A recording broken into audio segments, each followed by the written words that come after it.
Hello and welcome back to Boxers Shorts, where we take difficult ideas from GCSE Science and try and break them down for you.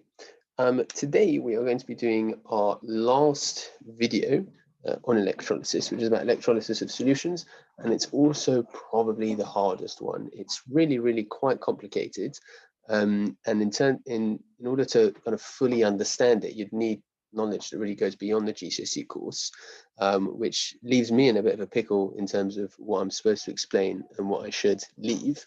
So what I've done is I've tried to map out what I think is the most important stuff that you need to know in the simplest way possible.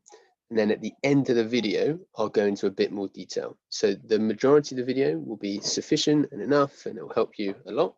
And then if you are interested further and you want to really make sure you understand fully the entire GCSE course, then hang around at the end of the video and I'll go into a bit more detail. Okay, so let's start with the electrolysis of, say, sodium chloride. Okay, so let's say I've got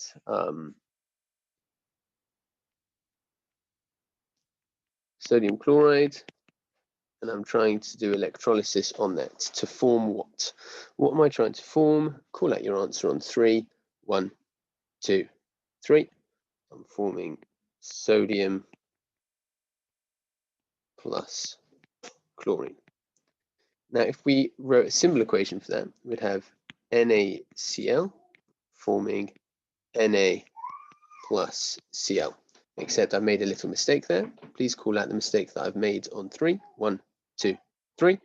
I'm hoping you notice that the mistake I made, so there should be a little 2 over there. That's what's happening overall. So then I set it up like this.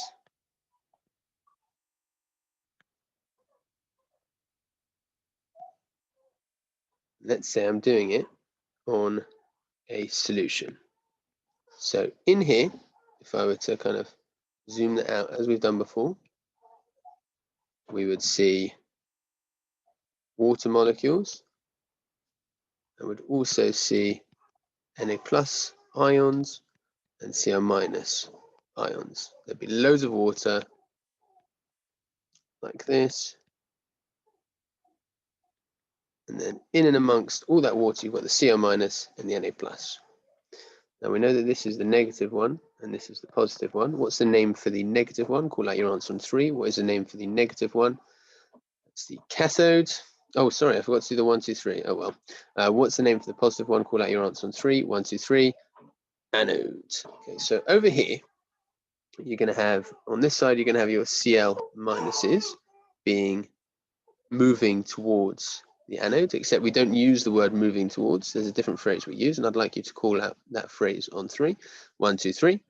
Good, we say attracted to, which means on this side we'll have the Na plus being attracted to the cathode. Now what we would expect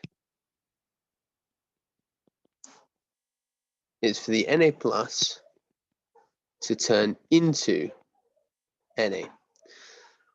Please complete this equation for me. Write this down, complete this equation for me.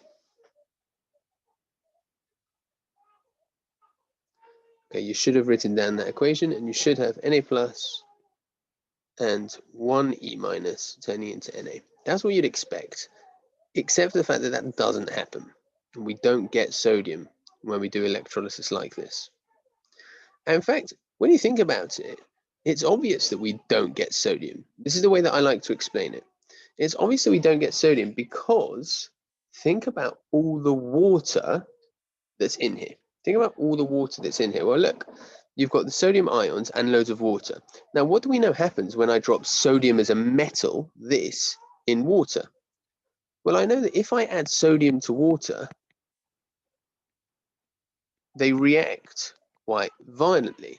And your teachers probably showed you this earlier on in the year. You take a little lump of grey sodium, you put it in the water, and it fizzes around and goes crazy on the surface of the water. And it forms sodium hydroxide, and hydrogen. Now, what that should tell you is that if I do form sodium here, as soon as it formed, it would just react again.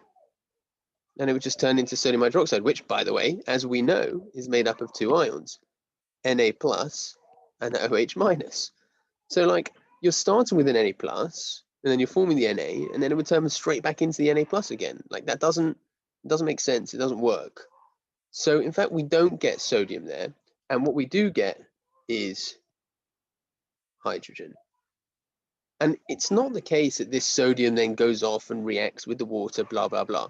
This never takes place to start with. And this is the bit which is more complicated that I don't want to get into in too much detail. But this reaction here, this process doesn't occur to start with. The Na plus does not go to this electrode. It does not pick up an electron. It does not turn into that. It's not what happens. And by way of a sidebar, to explain what I mean by this, chemists talk about what is called stable products. I've essentially got a choice here. The electrolysis, this whole thing has a choice. It can either produce hydrogen, see, hydrogen gas, or it can produce sodium as a metal. Hydrogen gas is more stable than sodium as a metal. We know that sodium is crazy reactive. It's not stable. So if this thing has a choice and it says, well, on the one hand, I could produce hydrogen. On the other hand, I could produce sodium. Which one am I going to produce? Hydrogen every time, because sodium is more reactive than hydrogen. How do I know it's more reactive than hydrogen? Well, I've got my reactivity series. Now you've learned about this before, the reactivity series, and this shows the metals listed in order of their reactivity. And here is the general rule. If a metal is more reactive than hydrogen, i.e. it's higher up here, when you do electrolysis on its solution, you'll get hydrogen, not that metal. So if I were to draw that out, I normally draw this as like a kind of a bit of a decision tree almost. So if you have, sorry, that should be back there. If you have, it's nice and thick like we did last time. I thought that looked quite cool when I did it. So if you have your electrolysis like this, and if your electrolyte is a solution, at the cathode, you ask the question, is the metal more reactive than hydrogen?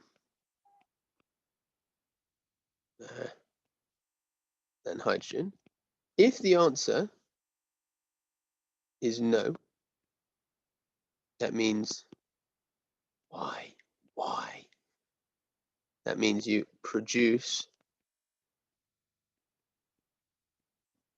that metal. If it is more reactive than hydrogen, you always produce hydrogen. And again, the simplest way that I can think of to explain it to you is that it's about stability. These metals are are less stable than hydrogen is. So if the electrolysis can choose, well, do I want to produce hydrogen or do I want to produce, say, magnesium? Always, every time you're going to produce the hydrogen. If the metal is more stable, like gold is really super stable, it's very unreactive, and the electrolysis has a choice, should I produce hydrogen or should I produce gold? Then we are going to produce every single time gold because it is more stable. Now I'm going to add a bit here later on. So if you want to copy this down now, you can, but make sure you leave a nice space over there because I am going to be coming back to it later on.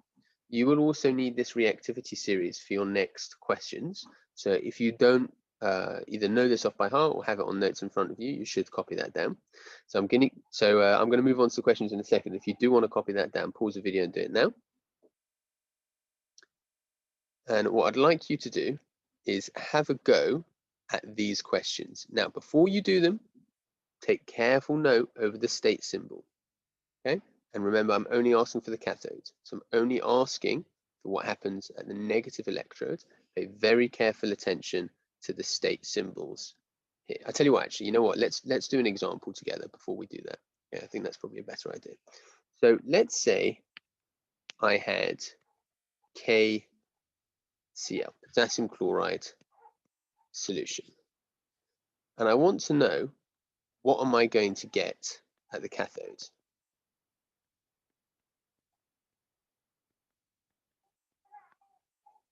So K is potassium. I have to go, it's a solution, so I have to go back. Is the metal more reactive than hydrogen? Oh, I don't know. Let's go have a look. Oh, look, here's potassium right at the top. Here's hydrogen all the way down there. So yes, it is more reactive than hydrogen. So I'm going to produce hydrogen. The same is true if I did say KF, potassium fluoride. The metal is still more reactive than hydrogen, so I'm still going to get hydrogen. Now let's say I did it with KF again, but KF is a liquid. So instead of dissolving it in water, I just heated it up till it melted. Now in that case, I go back to what we did a couple of videos ago. So there's no need to think about hydrogen here because there's no hydrogen present. It's not in water. So in this case, I am going to produce potassium. So when it's in liquid, you just get the metal and the non-metal. When it's aqueous, you have to think about whether or not this is more reactive than hydrogen. So let's say I had a new one and I used copper chloride. And again, it's a solution. So I go to my little decision tree. Is the metal more reactive than hydrogen? Yes or no? Well, let's go have a look at the thing. Here's copper. It's less reactive than hydrogen. So is the metal more reactive than hydrogen? No, it's not more reactive. So I produce that metal. So I get copper. And as before, let's say I used copper chloride as a liquid.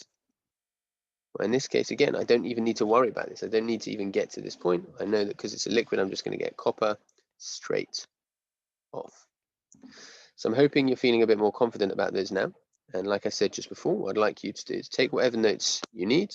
So if you want to take this down, pause your screen now. If you want to take this down, pause your screen now.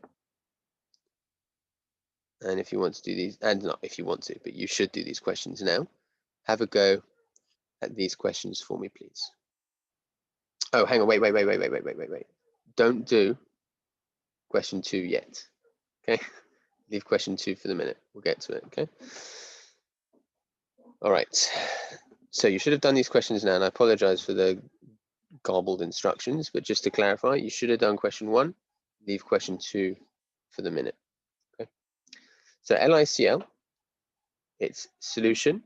Lithium is more reactive than hydrogen. It's up here. So I'm going to produce hydrogen. NaCl, which is a liquid, so I don't need to worry about hydrogen, and I'm just going to produce sodium. Magnesium sulfate over here, well, it's in solution, so I do need to ask my question, is it more reactive than hydrogen? Magnesium's here, so yes, it's more reactive, so I'm going to produce hydrogen.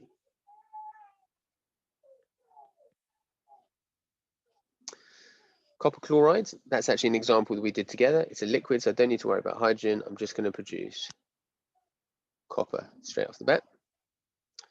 Iron oxide, it's again a liquid, so I know I'm just going to produce iron, like that. Iron nitrate, it's in solution, so now I do need to ask my question, is the metal more reactive than hydrogen? Iron is here, hydrogen's there, so it's more reactive. So the answer here, I'm over here now, is yes, so I'm just going to produce hydrogen again. Now, the reason why I asked you to hold off on question 2 is because that's part of the extra complicated bit that I will deal with at the end of this video. Okay. Now we need to go to the anode in solution. So this other side here. What happens at the anode is, again, I can't go into it in too much detail, but essentially you get a choice. Now, again, 2 options for what happens at the anode. When your non-metal is, have I got, where's my diagram gone? Up here, right, here we are. When your non-metal is something like chloride, so Cl minus, you are going to get chlorine gas coming off. But sometimes you might do something with, say, I don't know, let's say instead of sodium chloride, you were using sodium sulfate, so Na2SO4. So now in your electrolysis, sorry, at the anode, you've got SO4 2 minus being attracted there. Well, what are you going to produce? Well, fortunately for you, you don't need to figure that out. You don't need to work it out because there's nothing that, you know, that's not going to lose electrons and turn into like a sulfate molecule. That doesn't exist. Again, as before, it's not stable. It's not a stable choice. So something else forms instead. What else forms? Oxygen gas, O2 as a gas. Why that forms, again, you'll have to hang around till the end of the video and I'll show you a bit more detail. But broadly, what I'm telling you is that if you're going to get something like chlorine or fluorine or bromine or iodine, essentially, if you're going to get something from group 7, then that's what you're going to get. Anything else, literally anything else, whatever it is, then you're just going to get oxygen instead. So you ask the question, is the non-metal a halogen, i.e. an element from group 7? If no, or if yes, if it's not a halogen, you get, sorry, I should write produce just to keep my language consistent. You produce O2. If it is a halogen, you produce the halogen. And that will be fluorine, chlorine, bromine, or iodine. And again, towards the end of the video, I'll go into a bit more detail about why you produce O2.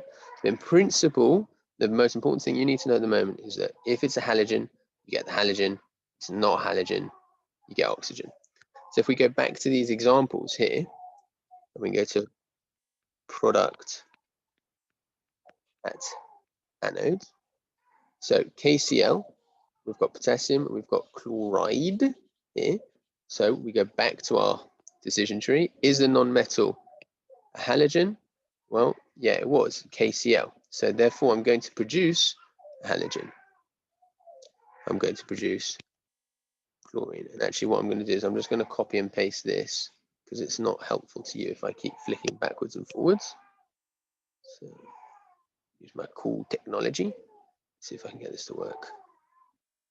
Which one is the copy one? I think that's copy.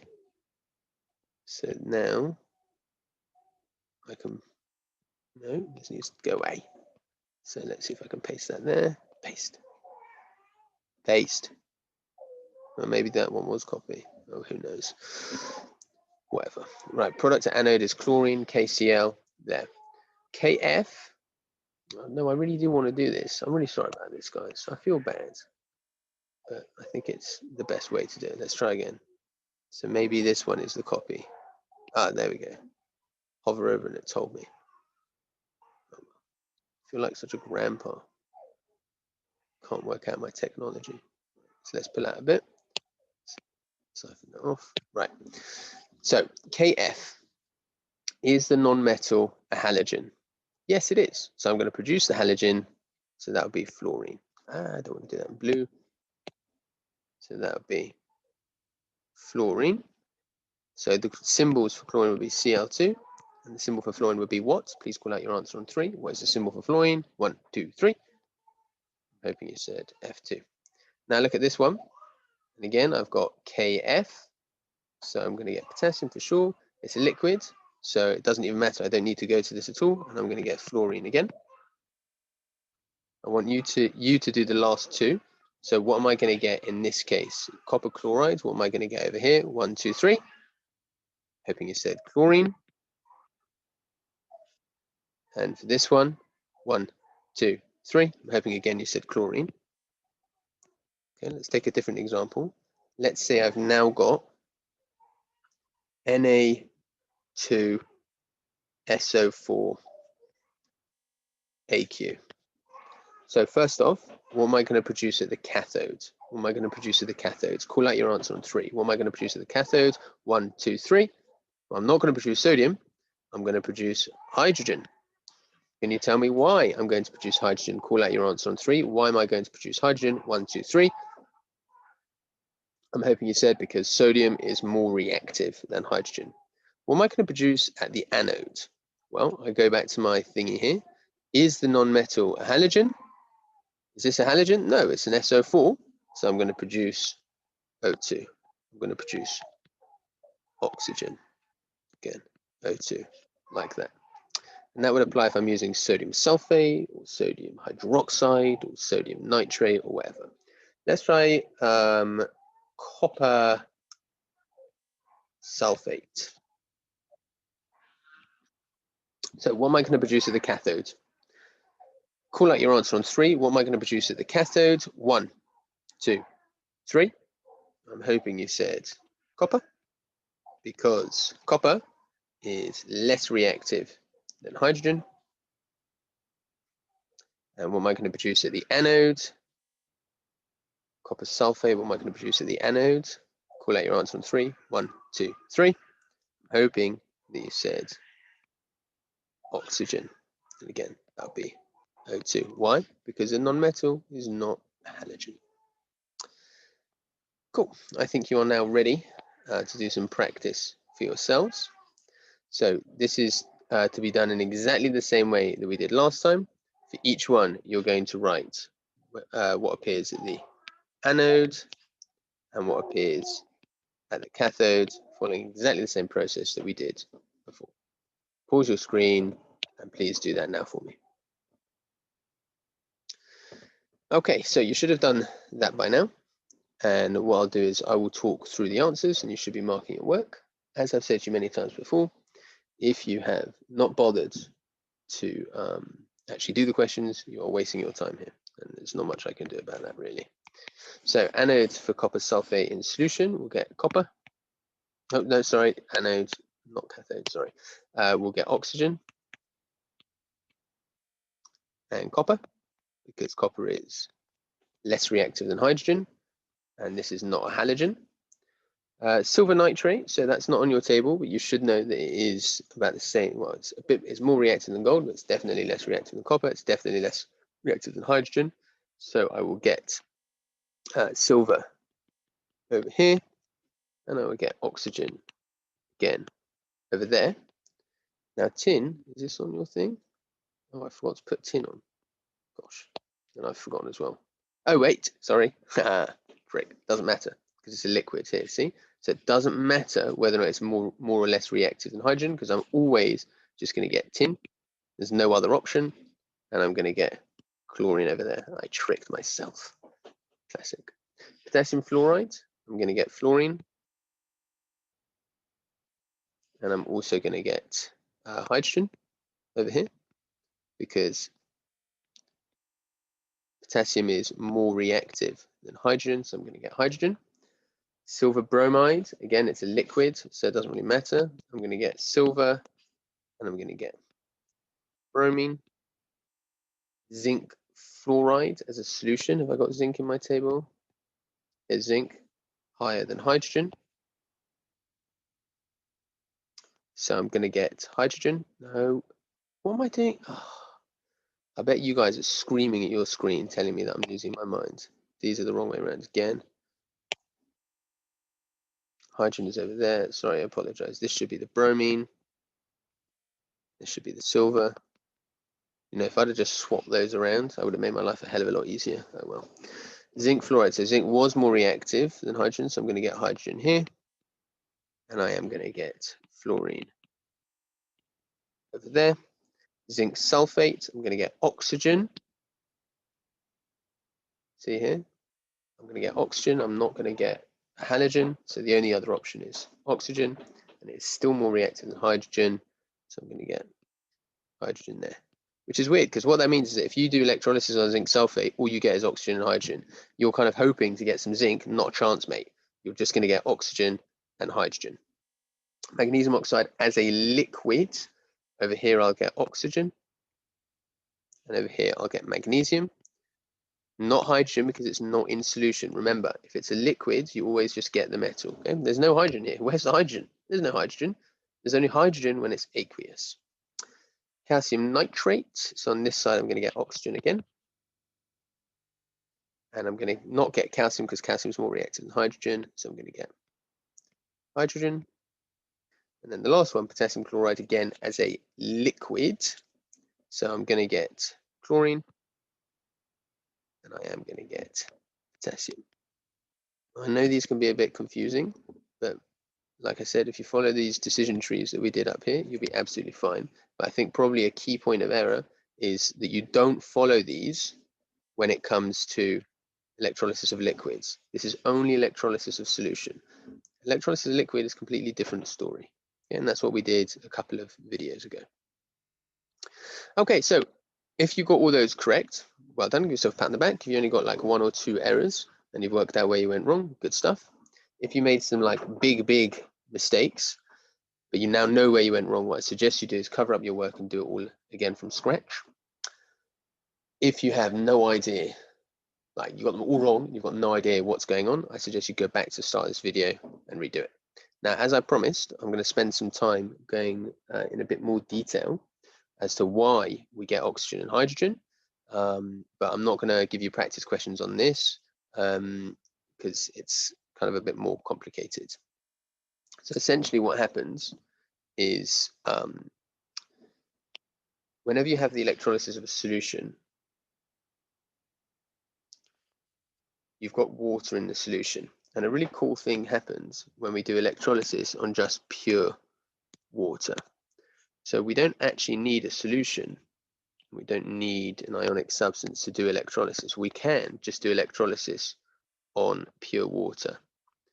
And when we do electrolysis on pure water, we get 2 products. So we've got H2O in here, loads of H2O.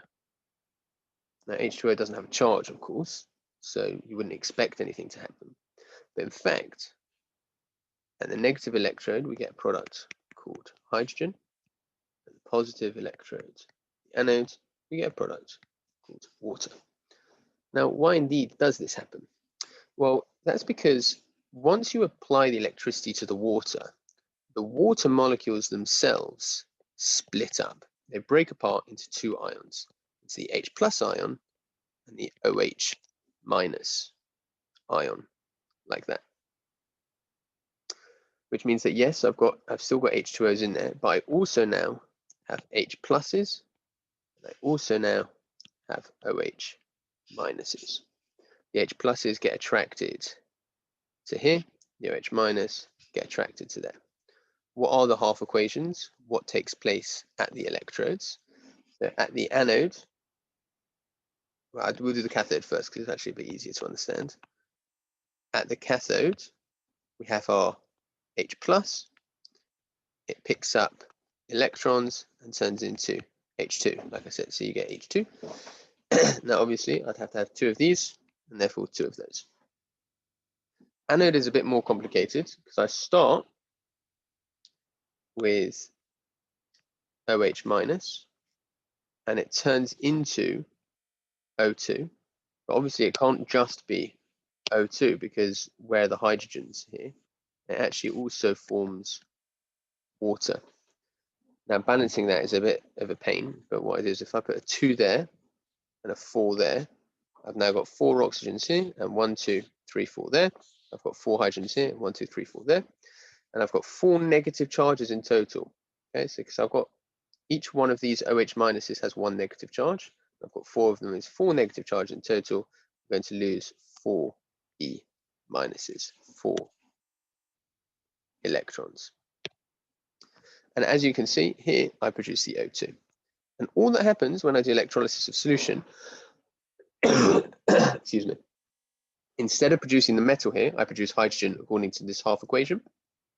And instead of producing, if I've got like sulfate or nitrate or carbonate or whatever over here, instead of producing that as a gas or whatever, I produce this oxygen following this equation.